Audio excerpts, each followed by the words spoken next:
ধরা ছিল না কোনো ব্যাকরণরীতি।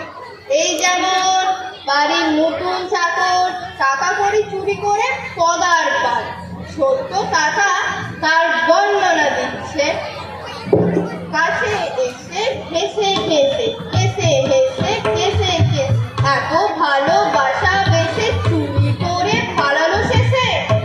যা কিছু দেখতে যা কিছু শুনতে সবই শান্ত হয়ে উঠত তার মনে। এই যেমন ধর পেঁচা আর পেঁচানির গল্প। আমি ছিলাম ওপরে এই ঘর দুপুরে, শুনলাম পেটে কান হচ্ছে যে ছড়া গান, থাকতে না পারলাম উঠে গান ধরলাম। বাহ, ভালোই তো ছড়া কাটছি। অবাক কাণ্ড। অবাক কাণ্ড?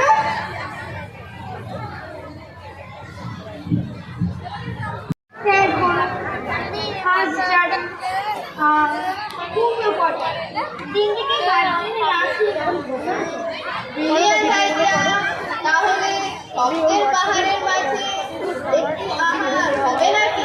দাঁড়া,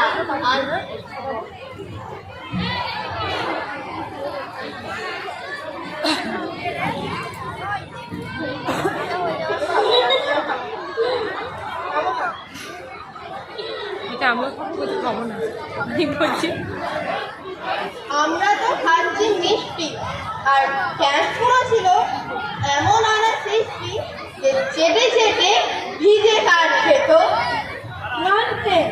এরকম আবার হয় নাকি?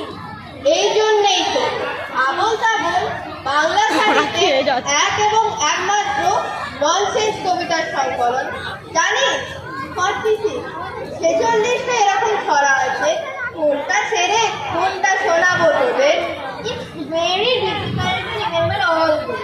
তাহলে সুকুমার রায়ের মতো নোট বইতে লিখে ফেল। You mean diary?